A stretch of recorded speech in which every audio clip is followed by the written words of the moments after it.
Welcome back to episode 331 of the Bad Taste Video Podcast. I'm Mike. I'm here with my man Grizz, and we're crossing the sea again, going back to Italy for one of my favorite sequels of all time, I would say, actually. Oh, really? Oh, yeah. But before that, let's hit that intro.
Dude, that's just I let that one go a little longer because of Yeah. that fucking banger song, dude. Demons 2. If I were to wrestle, possibly one of my theme songs, my entrance themes, would be bro, that.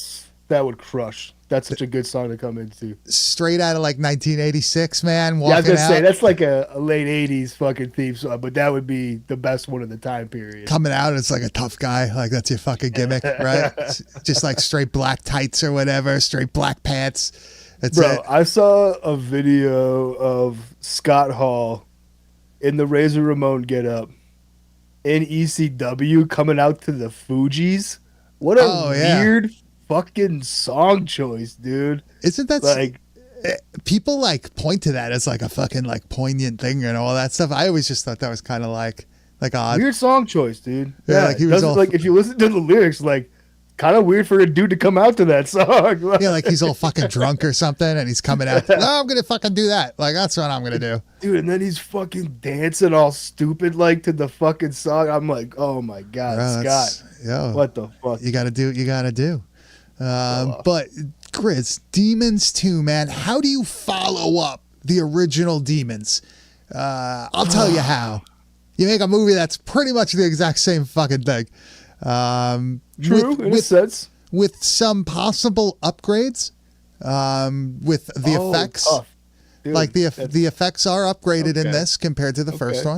one. But I do enjoy this. I really think it's like a good continuation of the series. I feel like we already have a different opinion of which is the better movie. I already got the vibe. Oh, no. I'm not saying that this is the best of the two. Okay, The first okay. one is definitely better. I just think this is one of my Okay. favorite sequels. Okay. I feel like this movie like stands up to the first one. Like it's not just, a watered down piece of shit like you see a lot of times with like, number 2 or whatever. I feel like this one's actually, Shit. this one's actually pretty fucking good. Yo, shout out Dick Mangle in the fucking chat already, dude. What's good, dude? What's up, bro? I think they do a good job of capturing the essence of the first one. Has like a similar vibe and everything. The characters kind of similar also, almost to the point of it like being like comically similar. Yeah, almost the exact same, just in a different setting. Yeah. But I Played by do the same person. I do have to say, I love the setup for Demons 2, like how it actually like comes about and everything. Because they, if you've ever seen the first Demons film, you have like these people that go to a movie theater to see a movie that has like basically what's going to happen in real life. That happens in the movie. And there's like demons and all that shit, but it's real. Right? Like it really ends up happening in the real world, and it's acknowledged in this movie, right? That was a thing that happened. Yeah, and Like the one thing that was kind of like I don't remember this being mentioned in the first one. If it did, maybe I just missed it. But they've like basically took all the demons and like put them on an island in like a gated up community. I guess they were like they quarantined the area.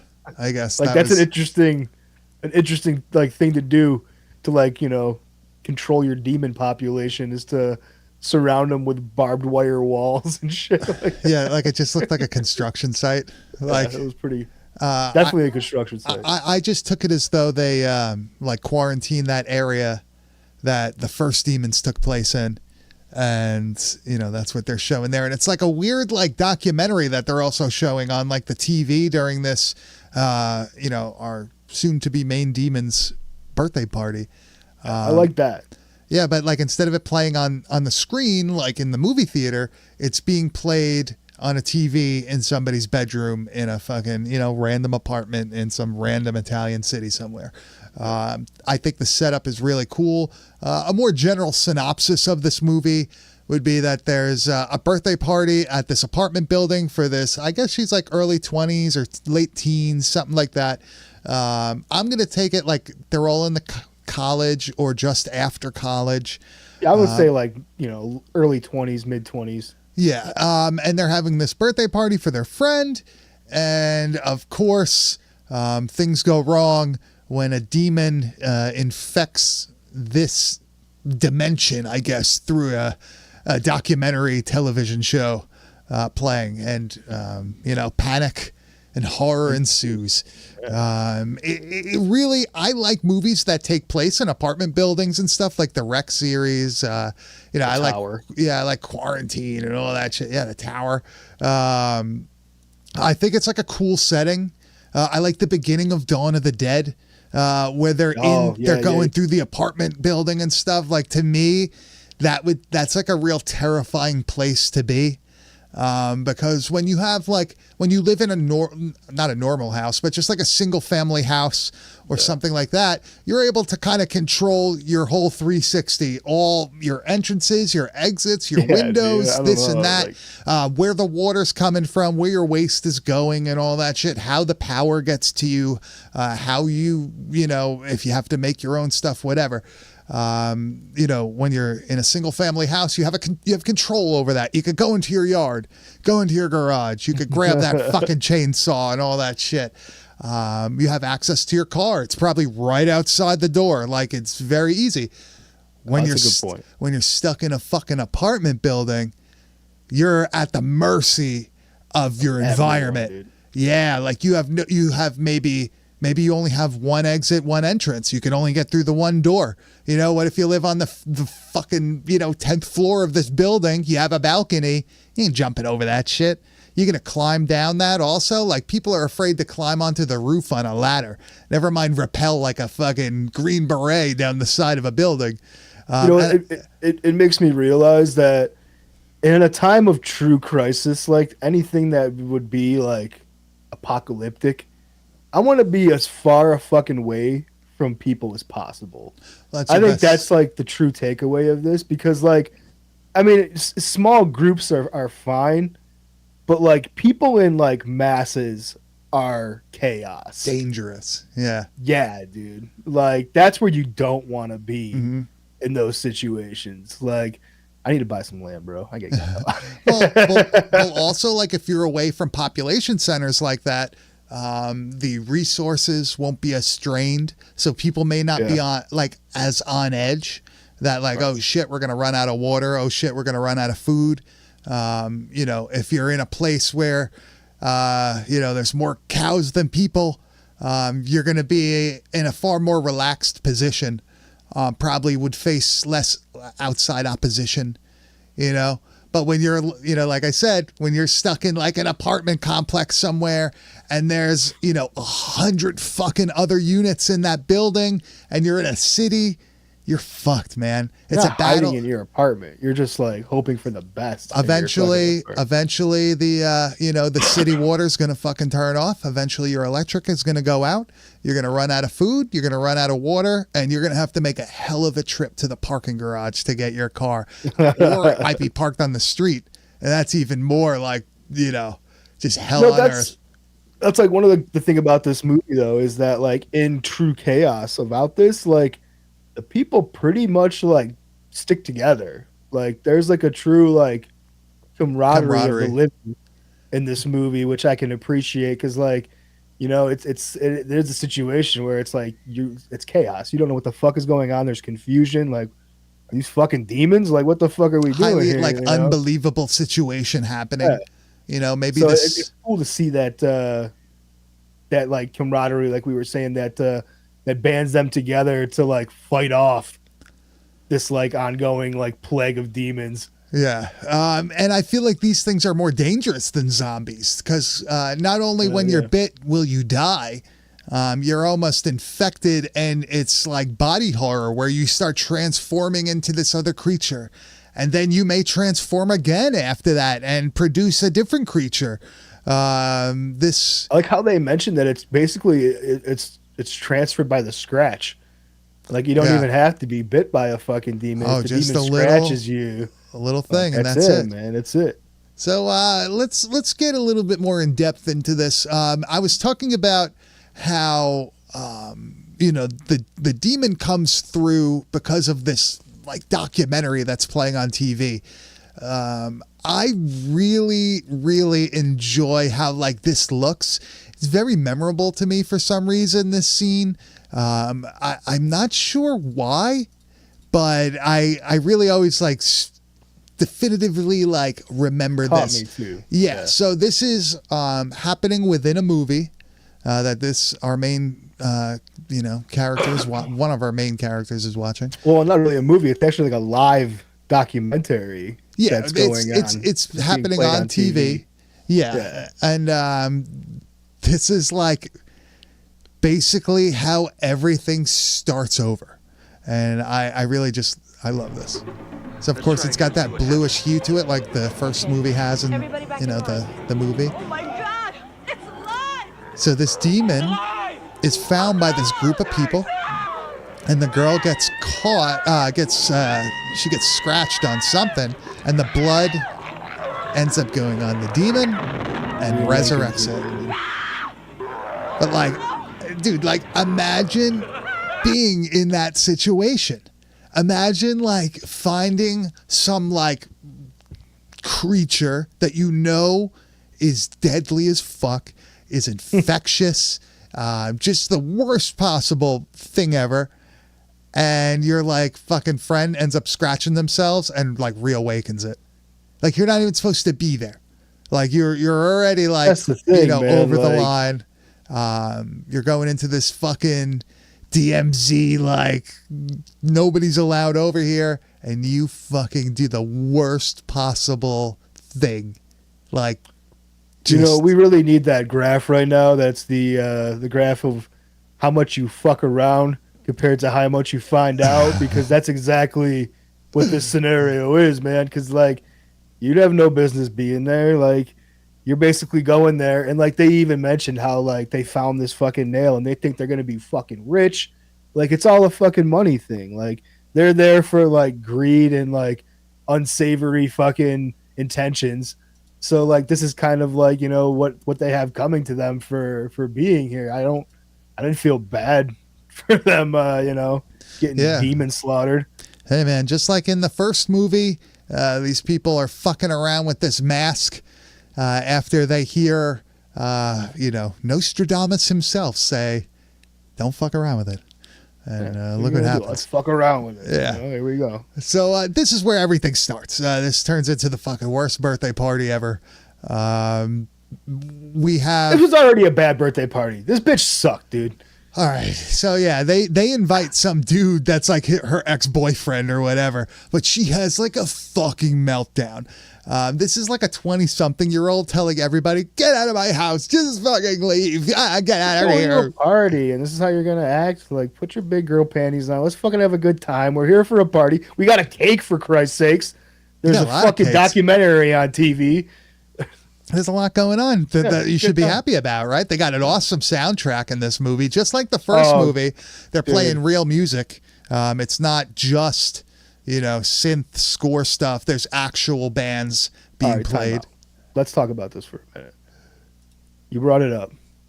the music in this movie is nowhere near as fucking good as the first movie. I mean, can we agree on that? Like the direction they went in this one is totally different. Like this is a fucking new wave. I was gonna say, I do like this one. I like the songs in this movie just as much as the songs in Demons 1. But I am also more into that type of music than you are. So that kind of gives it a little bit more, you know. It gives people an idea. Like Demons 2, you got bands like The Cure, The Smiths, Dead Can Dance, The Cult, stuff like that. I mean, which is definitely popular when this movie comes out, 87. It's definitely like the time of new wave and stuff like that. But in comparison, I mean, the original Demons, you got Billy Idol, you got Saxon, Scorpions, one of the best bands of all time, Go West, on there, dude. That fucking seals the deal for me, dude. I thought you were gonna say except Fast as a Shark. Oh, that song is pretty. Isn't Accept the band that sings Balls to the Wall? Yeah. That band rules, dude. That band does fucking roll, dude. Yeah, you ever like actually go and listen to their like albums? That's good shit, dude. Yeah, it's actually really good. It's surprising. For sure. It's one of those like sleeper bands like Grim Reaper and shit where people don't really, they never really made it to the fucking rated, bro. Yeah, they never really made it like past like the being known by like metalheads type stage. But I think this soundtrack, this score is pretty fucking solid. It really goes together well with the movie. It goes together well with each other, like the actual band music with, the scoring, the synth scoring that they do. It is good. I do love the original music. All the original music in this movie is fucking incredible.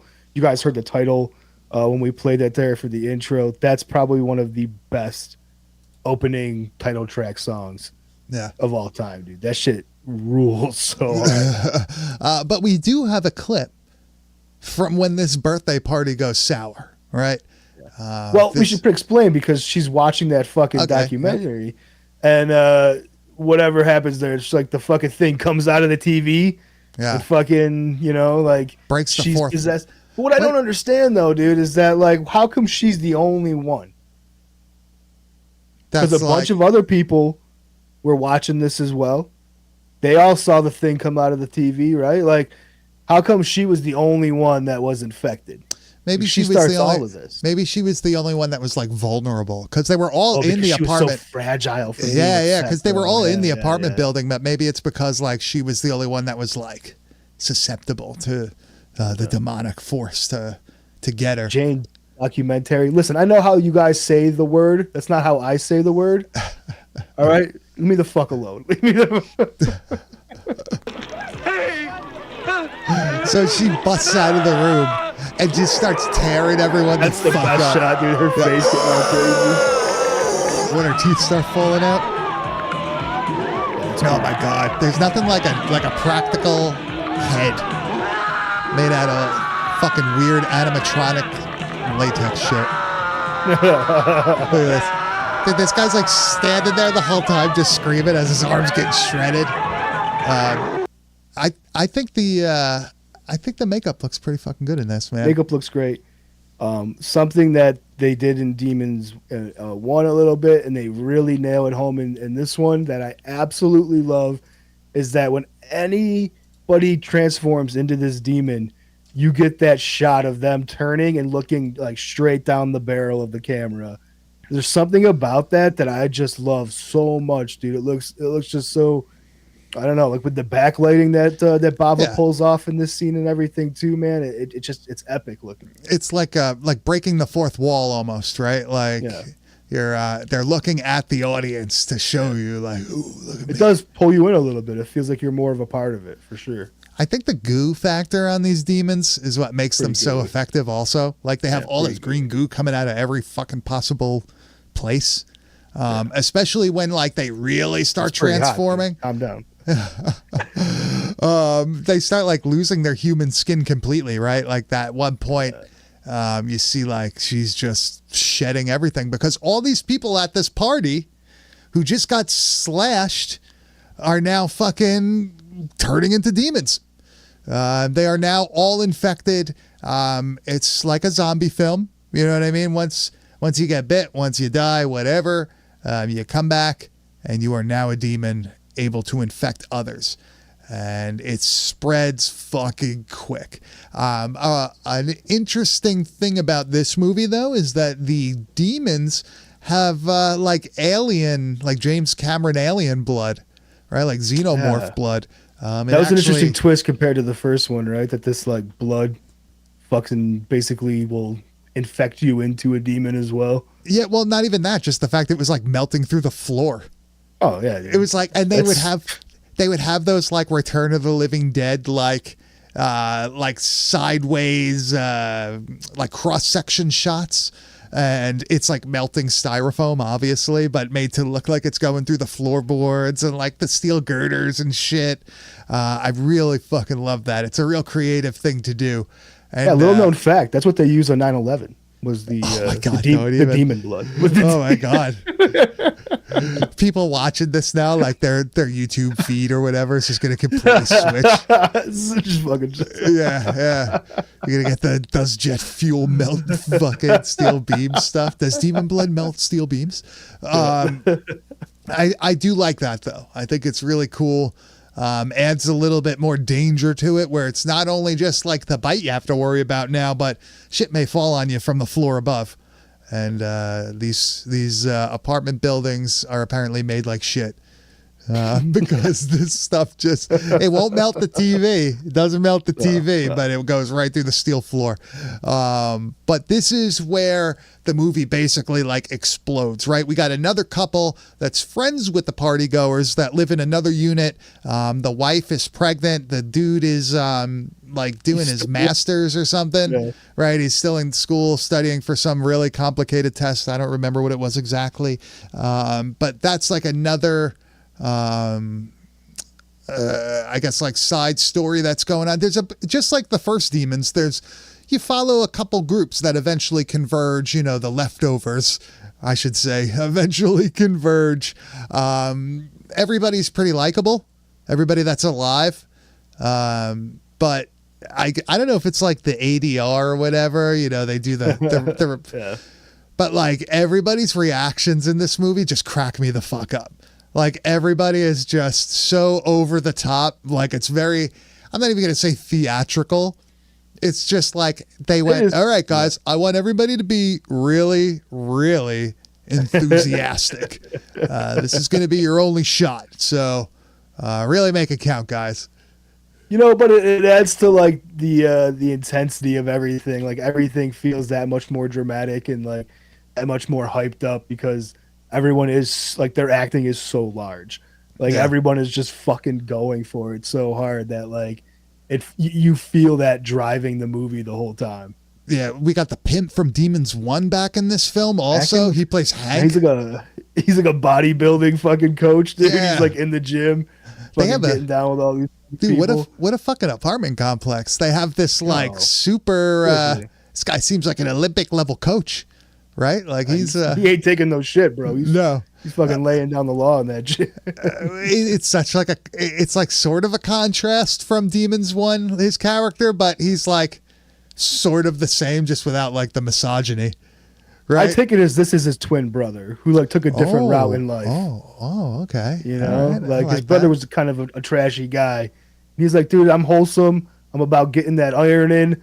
Fucking helping people live a better life, like I could appreciate this guy a little bit more. Yeah, I agree. And unfortunately for him, he's stuck in the same shit situation as his brother, as his theoretical brother. Now, something I think is kind of funny about this movie compared to the first one is, I feel like, it's not exactly like a linear story. Like you could kind of take all the main plot things and just kind of jumble them around and it would still work up until the final confrontations and such. I feel like it's just a lot of like special effects sequences. You know what I mean? Yeah, I mean the story doesn't have it's not like it doesn't have to be linear in any sense because it's pretty much just like you have these separate groups of people throughout the movie that are in this, apartment complex that are dealing with their own demon problems in their own way and shit. I love that like the dude has this interaction with this girl going into the elevator to begin with. That's kind of awkward. And she says how terrified she is. And then like, while all this is happening, he ends up like getting stuck in the elevator with her.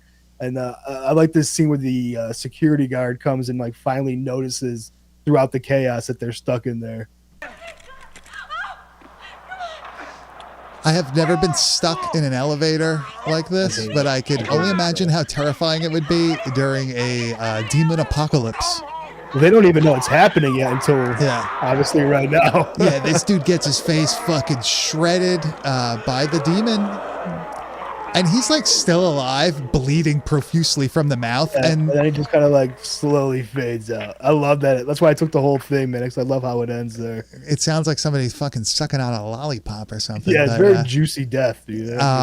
But you see, like, it's a very graphic, like, facial gouge, right? They didn't hold back in this one. This is full-on Italian gore. The shit that you love. Primavera. Yeah. yeah. But I really do like his character. He's supposed to be like what would you say? Like almost like a yuppie type dude. Kind of Clark Kent vibes, you know? Yeah. He's going to take charge and try to make sure everything turns out all right. Yeah, so this whole sequence of events now is just groups of these people trying to find other groups of people. Like they're mismatched and they're just trying to match up. You know what I mean? This person's got to get to this girl. This guy's got to get to this person, blah, blah, blah, blah, blah. One thing I love, well, another thing I love about this movie is that fucking everything is susceptible to the demon infection. They do not give a shit, right? Nobody is safe in this one. This is definitely the best part of this movie. Was this like, because there's like this little like inner story that happens throughout the movie inside of this like pregnant woman's life this is incredible, because there's like a neighbor kid that ends up, there's a whole sequence where he's hiding from the party queen demon there, trying to find him in this closet, and he's in the back, and the fucking ooze, the secret of the ooze of that fucking melted through the building lands on his shoulder. And all of a sudden, he turns into this little fucking ridiculous demon, dude. This thing is insane.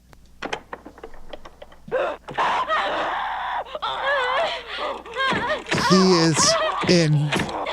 Is it still the kid in full... Yeah, the kid is like in full demon makeup with like the... So good, dude. Yeah, like with the contacts in and everything.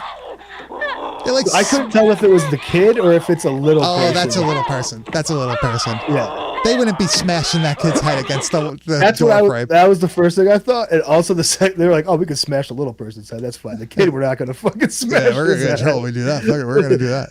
But I was like, man, that acting is pretty fucking good if that's that kid in makeup. I don't think they would even be able to probably get those contacts. Well, the ones that they used at that time in a kid, that'd be super fucked up. Oh my God, the other thing that I think is great is that the dog becomes possessed in this movie. Right, one of that scene, dude. One of the people have a nice, a nice dog that you kind of see throughout the film a little bit, but that even gets infected and it turns into some creature, right? It's like the Thing. Dude, the fucking face getting pulled back here. The cat noise, for some reason, the wild cat noise that plays. But this thing is like just morphing into a insanely overbitten That jaw. right there looks so good. Yeah. It's like his dog face is getting peeled back from like the fucking skull. It's got like green eyes also, right? It's like a little miniature face like under the snout of the dog. It's cool as fuck, man. I love that it's they do oozy that though. too. It's a ton of fucking goo. It reminds me of the eyes from Demon Knight. They all have like those green eyes. Something about those like not fluorescent. Is that considered fluorescent? It's kind of fluorescent, bro. It's glowing in the darkish. Yeah, like a glow stick, right? If you poured a glow stick in your eye, that would be fucked up. You ever, when you were a kid, try to you open one of those up, just explodes all over you? We would have sprayed it all over each other, dude. Yeah, I did that. It's like, Ruined oh, your no. clothes. Yeah. Yeah, You I get did some that. sort of chemical burn from it. It's like, oh, fuck. I did that plenty of times. Parents were not happy every time. Before we go any further, one thing I wanted to mention that usually I will pull out my VHS tape of Oh, look out. the movie, and I was like, you know what, I'm not even gonna have to do that this week because my buddy Bruce Sutter Kane Rules has probably the biggest Demons and Demons 2 VHS collection that I've seen or heard of. So I just want to pop this photo on the screen. He has a ton of different copies of this. They all generally have the same artwork, but there's a few that are pretty interesting. Like if you are looking above Grizz on the top row on the end, that is a Russian one, and it's pretty interesting because it looks at like something straight out of fucking Resident Evil. You know what I mean? Like it's almost positive I've contributed to this collection to Bruce. it's definitely possible. The one that's also like right next to your head over here kind of looks like the first Demons. That side, yeah, kind of looks like a recreation Korean. of the first one. Yeah, you can always tell the Korean ones, right? The lettering is like so up front. Well, I read Korean. That's why I knew it was. Oh. Little known fact. I didn't know that. But I want to thank Bruce for fucking sending this for me. I don't even come close to my zombie collection. Well, I don't come close to this. He just sent me another Russian one, actually. So I think I have 2 Russian ones now. But I think that I'm was up to, pretty sweet. The one that you just got was. I'm up to like 21 or 22 different copies. So, they're out there. If you really fucking... I have 12 of the Bad Taste or of Dead Alive or / Brain Dead. And they're just not. I don't think there's as many copies of that movie in particular that were put out. Yeah, I don't see too many of those for some reason. I know. Because you guys always tell me when you see them, and like, Yeah. I don't know. Like maybe it just didn't have the distribution that some of these other movies Well, had. yeah, we're talking about Zombie in comparison. I mean, the time period it's been out too. It's out for much longer. It was really out during the heyday of VHS, whereas like, they only had like a 10-year run or so for Dead Alive to really put out VHS tapes. Yeah, that's true. Actually, it didn't have time to do that whole like recirculate for fucking 15 years, being repackaged, renamed, and remastered.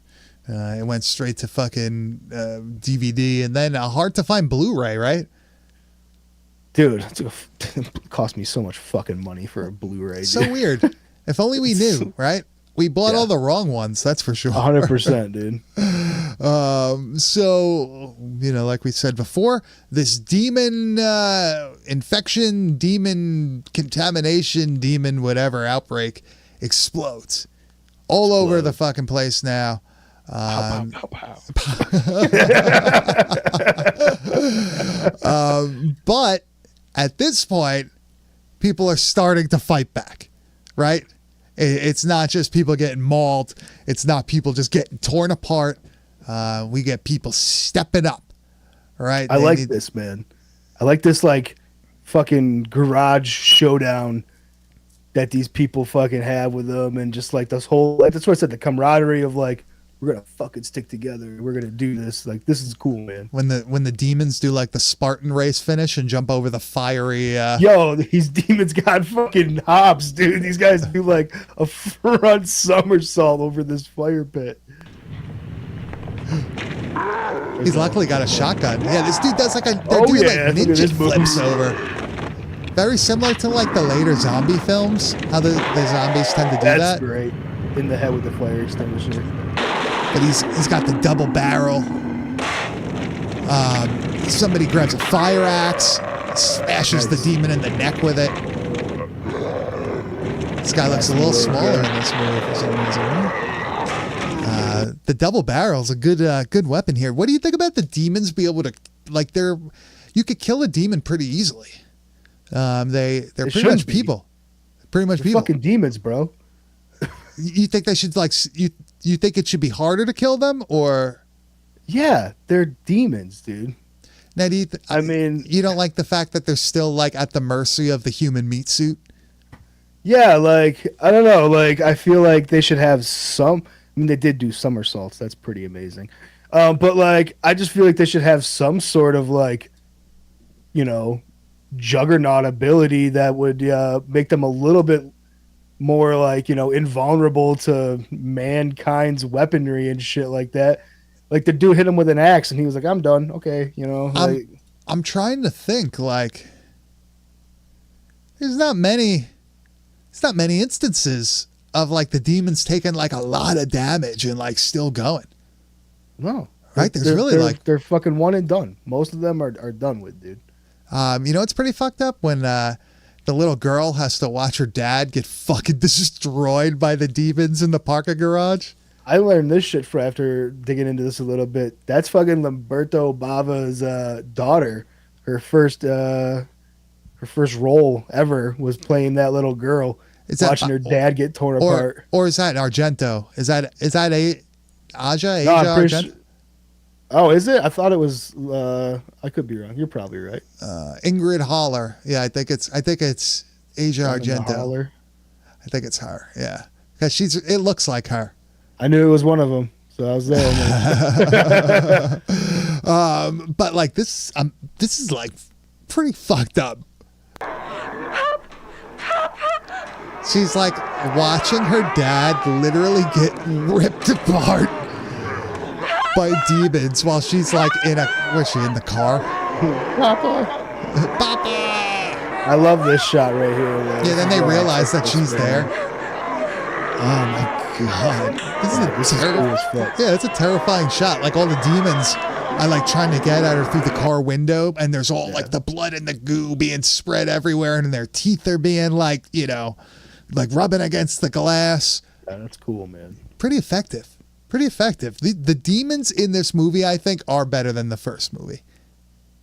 I really think they look like more like realistic or they're something. more terrifying, you know. They're like definitely more of a threat than the first one. It's just something about, I don't know, the whole first one's vibe is just, it's perfect. It's got a little bit of like a lower budget feel to it, right? Like this one's almost a little bit more polished, right? Oh, it definitely is, for sure.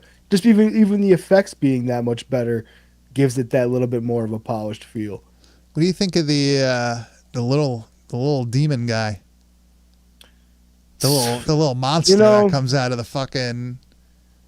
So like the kid like that you saw earlier, like he just like splits his back open on the floor and out emerges this fucking little slimy puppet thing, dude. And like the only thing that I got a problem with though is that it just feels like it's like hopping on this popularity bandwagon of like movies that were in vogue at that time. Like you already had like, you know, Gremlins and Ghoulies and stuff like that. It just feels like it's this. It looks like a ghoulie. It does look like a fucking ghoulie. It just kind of jumps onto that a little too much for me. It's coming out of his stomach. He's birthing it. Imagine seeing this shit. It's like a Venus flytrap. That's what I first thought when I first watched it. I was like, oh. Yeah, no, it looks like a fucking ghoulie. Yeah. That looks like the frog ghoulie. Oh, 100%. And he runs. The music playing. Their apartment is awesome. Like it's like so the neon like lights and shit. Yeah, it's so fucking 80s, right? Like that retro future type fucking thing. Cool. Yeah, it's fucking awesome. But I always love when they have little creatures like this, and like they have to like skitter around. And like it's obviously a puppet, so like they have to try to make it look like it's moving. So they just kind of jiggle it. She has a crazy fucking battle with that thing, dude. She fights this thing like all over the fucking apartment, traps it in like a Murphy bed at one point, fucking covers it in like liquid acid and shit, dude. Like she has like such an epic showdown, but it takes like our Clark Kent fucking husband to come in and save the day when like she basically is on the brink of being attacked by this thing. Yeah, and it gets killed by the most like innocent of all things, an umbrella. Look at that thing. It's actually kind of cool, man. Come on, it's got little wings. Did you notice the little wings? I did notice the little wings. Yeah. He picks up a fucking umbrella, charges at it like he's a fucking Roman legionnaire, and stabs it in the back. Fucking shish And then, kebabs that and then he motherfucker. smashes it into the wall and just keeps pushing it through the fucking drywall. I love that shot. The other side of the drywall coming through with the face. Yeah. That's awesome. I love look with the little wings fucking going. I love any sort of little creature that people are willing to like put in a movie. You're going for it. It takes guts to do that, man. It does. To like add It that really, into really your does. to add that into your serious human film. You put the little fucking gremlin / ghoulie. I love it. Okay, so like, but this kind of just makes me think of this thing as well, though, is that like the little fucking demon puppet was able to take so much abuse from that lady in comparison to like what our actual full size demons could fucking take. So How is that thing so fucking resilient, bro? I'm thinking maybe that thing is not human at all. It's like an evolved. Has no human. Yeah, that was fucking, birthed out of. I get it. Yeah, like out of the abyss, man. That thing is fucking. That's something I've been getting into a lot lately. In the YouTube rabbit hole of like deep HP Lovecraft lore explanations of like the specific books and the things in the books and the different cults in like the HP Lovecraft series and like all that shit. That's pretty sweet. Yeah, it's pretty fucking awesome because some of the videos you'll see, they do it in almost like it was a realistic historic thing. Yeah, it's not played out like, oh, this is some fucking story like that's like almost documentary fucking exactly like laid just out. Yeah. presenting it like in like kayfabe. Yeah, You know what I mean? Yeah. It's pretty fucking awesome and like there's some like wild there's some wild. Send me those ones, dude. That sounds cool as fuck. Yeah, I got you, man. But like there's some wild shit and like I feel like these demons movies like almost skirt the line of like Lovecraftian cosmic horror. Right? Like maybe these things aren't coming from hell. They're coming from another dimension. The TV, the movie, whatever. Like these things are the things that are living amongst us. We just don't see them. We never. I could totally see that vibe because it doesn't. And the reason why I even could get in behind that even more though is that it really has no religious connotation throughout either of these movies. There's no church involved. There's no like priest involved who's like helping fix the demon problem. It's straight up. It's a zombie movie. It's a fucking. It's a zombie movie with demons, dude. 100%. So that does almost lend itself to be more of that like interdimensional demon kind of a thing, and less of this like, traditional, religious based demon thing. Yeah, because I never thought about that. That's just completely apt of the movie. Like there's nothing. I never thought about that at either. all. Like they don't really get into the whole thing of like. It's Nostradamus obviously giving like the warning. The warning, but like then it's just the mask. And there's no mask in this one. It's just a continuation from the first one, I guess. But like maybe it's interdimensional. Who the fuck knows? Just because it comes from a mask to begin with, like that's a fucking weird vessel of transport to like bring a demon apocalypse about, man. Like that's is this like an idol from like at all? Like, from like the fucking like the abyss somewhere. Like somebody brought that back, and it turns. You're not turning into a demon. You're turning into something else. Yeah, you know what I mean. Whatever they are. Yeah, that's a good explanation for this. Now, as you go through like the series, it becomes less. It's more detached from these first two. They're not really connected. Some of them do have similar stories and all that stuff, but I feel like it goes kind of in a different direction, and you wouldn't be able to use that same reasoning or explanation for those. But these first two are really solid, though. Like a great follow up. Yeah, well, they did like the zombie thing where they just start naming shit zombie. Zombie 4, Zombie 5. Popular At least those franchise. aren't zombies. Yeah, but like there's. Like the ogre and all that stuff. Yeah. Then you have the church. That's considered one of them. Isn't that that's a demons movie? Demons movie, yeah, for sure. Hey man, I like our explanation. I like our cosmic horror explanation for this better. It fits more to me than it does a religious based like a Christian demon would. You know, I just agree, based man. off of the information we got. I agree. But this whole party of people basically don't make it. Unfortunately for everybody, and everybody, all their acquaintances also, they get wiped out by this fucking demon plague. And it's funny because there's certain things that happen in all demons movies. You got people driving around in a car and all that shit. You got people getting killed in certain ways. And one of those ways is a pipe. They got to do like the pipe or the rebar or something. Yeah. Gotta be a good impalement, bro. Which I can appreciate. Yeah. And like, this is like pretty much like the last like hurdle for these people to get through, right? Yeah. So they're literally repelled out of the tower. Yeah, that's dangerous as fuck. But this guy is like Rambo. Yeah, look at the demon though. Fucking. The demon goes upside down. Just repelling like a motherfucker. Yeah, just fucking repelling down and gets stabbed in the stomach and just fucking looks like just dying from a fucking pipe. Looks great. And all this demon could think of. What? The sounds it's making. Dude, oh yeah, so like good. the death groans, and all this demon can think of is. But I'm a fucking demon. Like, how is that gonna kill me? That's my point the whole fucking time, dude. I'm a fucking demon, bro. Like, These why am I things- dying so easily? Dude, there's like a point where like this here. Wait, in the parking garage, the demons just get slammed into like the wall over and over again, and like. They don't even look like they're like taking that much. I mean, obviously you're getting slammed with a car, but like They're fucking chilling. What fucking demon movie would that work? I don't know. John Constantine is working far too hard. He just needs a fucking. Apparently, you just need a pipe. You just need a fucking pipe and an Oldsmobile, and you're set. But we didn't even talk about the actual. Like the ending of them ending up in the fucking TV studio.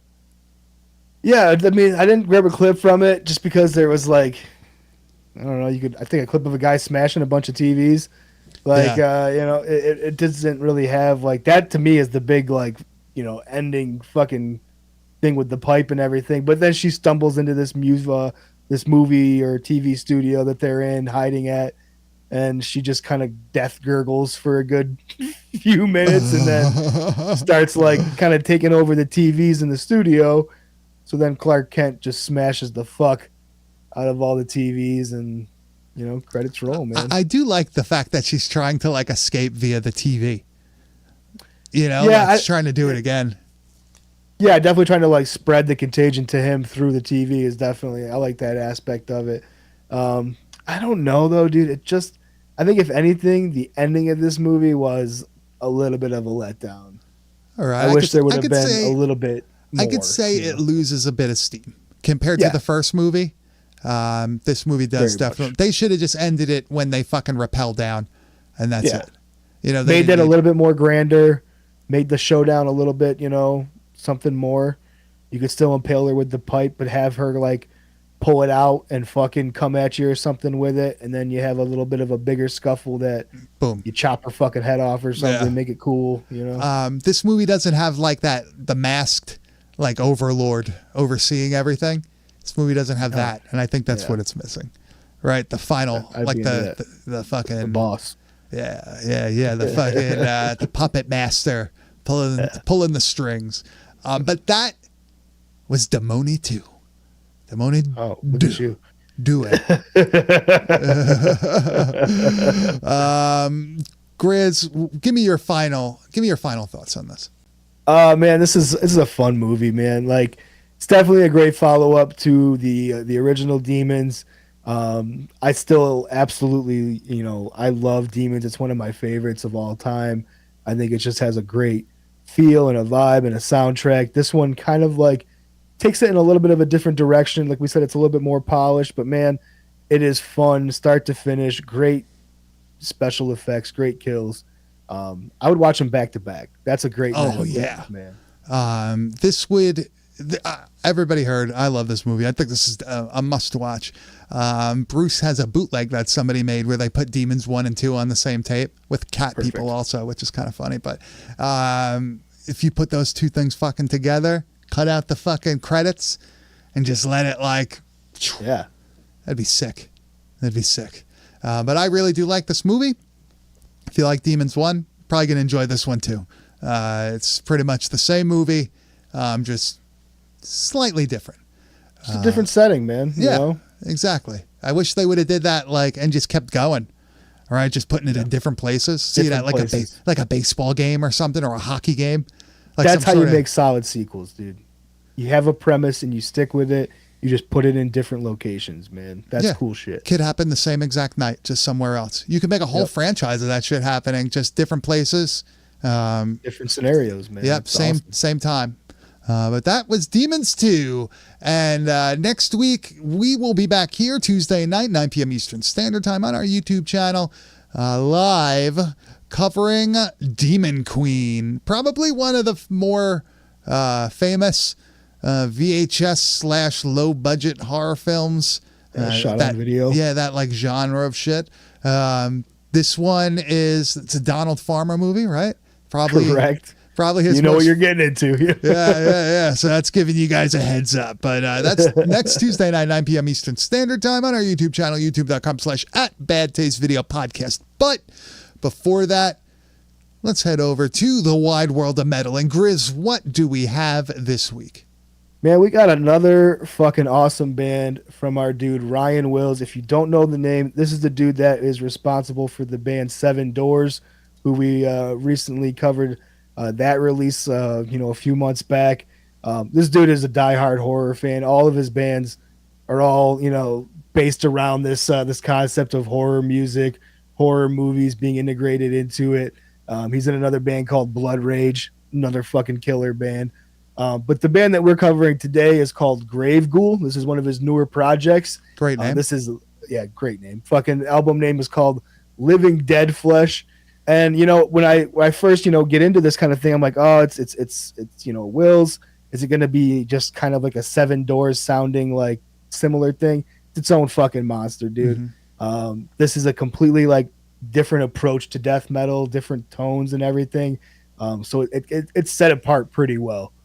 Where do you want to start? Which one do you want to do first? Because I think this it kind of speaks for itself.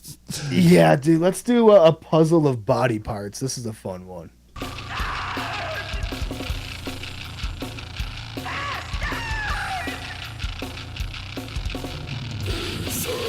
I like the fucking the artwork.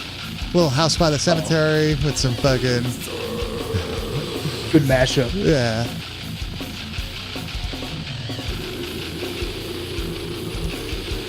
Bass tone fucking rules. I man. love this shit.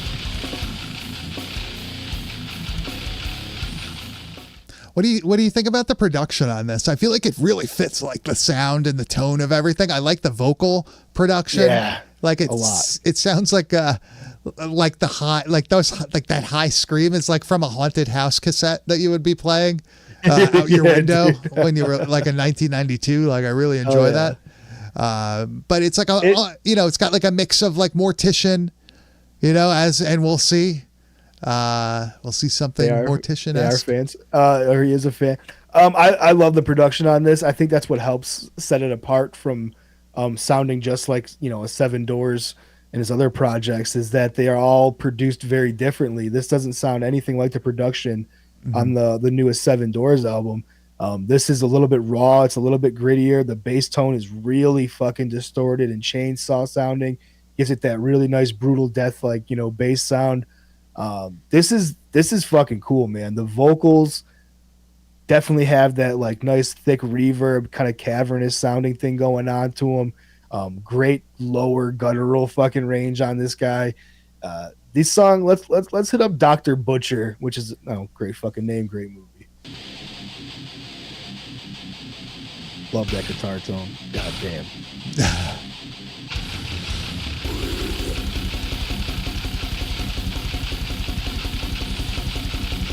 I like that the O in Ghoul is like a Grim Reaper like skeleton, a hooded skeleton.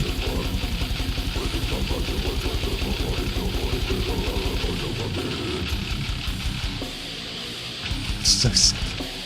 Love this kind of riff, dude. Very Yeah. Cannibal Corpse riff. It's got like a good groove to it. That's a big thing with this album. There's a lot of riffs that have like that groove that we're into. It's like Pulls a good, you, man. Yeah, it's like not quite brutal death, but it's got like the vibe like that. I don't know what you want to. What the hell I'm gonna keep saying groove, but that's what it is. But that is what it is, man. It's like Yeah. it's not like groove metal, but it has like, you know, Mortician's like probably the farthest thing from groovy or whatever if you think about it. But like there is this hook, this catch that like you Nod can, your head to it, like you know. and it just fucking, if you're into it, you're fucking into it, man. But speaking of Mortician, obviously these guys, you know, Ryan's a big fan. We got a great cover of Cremated Incinerated by the one and only Mortician.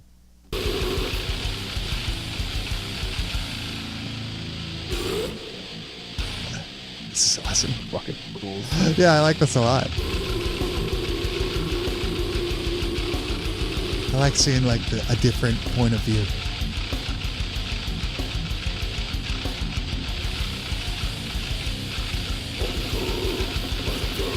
Does such a good job, dude. Yeah, that is so sick.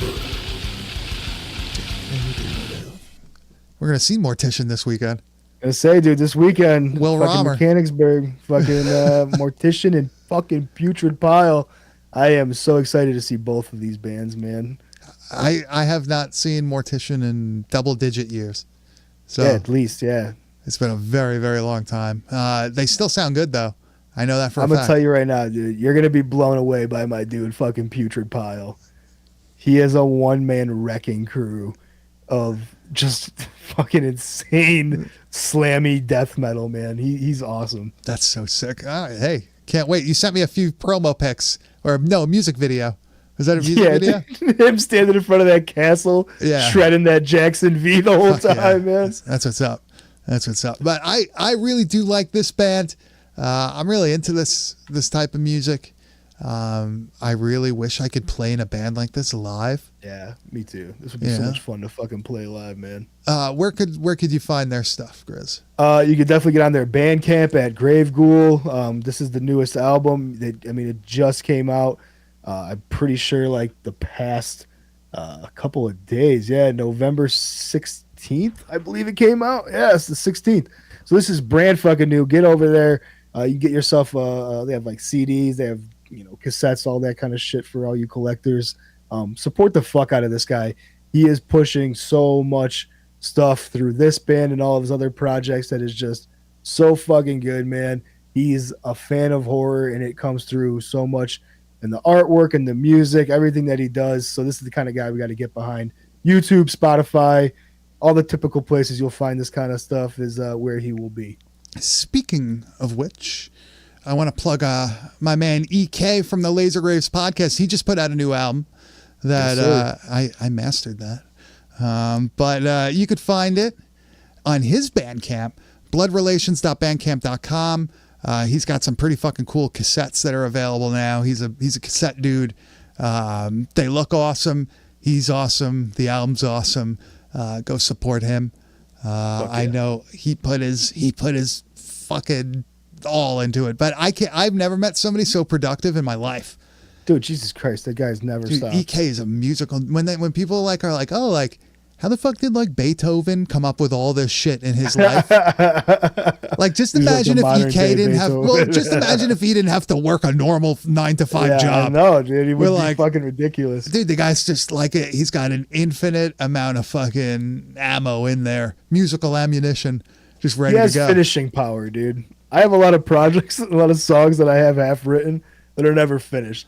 This motherfucker's got finishing power. Yeah. And just like completes albums, completes projects, and just moves on to the next thing that he wants to work on. It's so admirable, man. I'm a woodshedder. I can't fucking decide on what I want to do. I just keep practicing more scales and modes and stuff. Figuring eventually I'll hit a point and I'll figure He'll come it to out. something. Yeah, no, instead I'm just playing fucking Ozzy Osbourne solos and stuff. Going, ooh, yeah, good for me. Giving myself an attaboy. But Grizz, I think that just about wraps it up for this week. Is there anything else that you want to mention? Shout out to Alex. Thank you for the kind words in the chat. Definitely keep coming back and joining the Hell yeah. chat. Hell yeah. And like we said, we're going to be covering Demon Queen next Tuesday night, 9 p.m. Eastern Standard Time on our YouTube channel, youtube.com/@badtastvideopodcast. Grizz, where could they find you on the internet? You can find me on Instagram at Kane_enabler. And you can find me at Bad Taste Video, and you can find everything we do at www.badtastevideo.com. You can watch us live every Tuesday night, like I said. If you would rather listen to the podcast version, we release that every Thursday, everywhere where podcasts are found. If you can't watch us live, though, you can always go and watch the live stream at a later date. If you prefer to see the clips, which is always fun, because sometimes... I was actually listening to a podcast today, and I guess they just kind of take the audio from their YouTube video and put it into podcast form. But they reference the video multiple times without giving any explanation. And this was all in one video. And I was like, oh, man. But I did end up going and watching. I went and just fucking watched the YouTube you found the video. Yeah. And I just watched that. I was like, this is so much fucking better. But I want to thank everybody who listens, watches. We've been doing this for a long fucking time. And you guys still keep coming back, which is absolutely great. But if you haven't already, subscribe to our YouTube channel, because we want to start doing some more stuff on there. We haven't gotten thrown off yet, so that's pretty cool. It's a good sign. Yeah. But we want to start doing some more, we could try to figure out some interactive shit, not just through the chat, but in other ways. Get some more guests on here also, which we will have soon enough. For sure. But Grizz, is there anything else? Oh, man, let's fucking rock and roll. Thank you guys so much for joining. Oh, here's the Hog coming in late. Jerry Meehan Jr. Go check him out. Go check out his Twitch also. He's the man. Go buy his shirt. I know he just put some stuff up on TeePublic also. Jerry, you fucking rule, dude. He has been on episodes of this, and we will also have him back. But I think that we need a Christmas ham. That's what we need. We need a fucking Christmas ham episode. Yeah, there it is. We're going to bring the Hog for that shit. Let's do it. But, Grizz, I think that's just about enough. But I will end it with... Oh, no, never mind. All right, we'll see you fucking next time.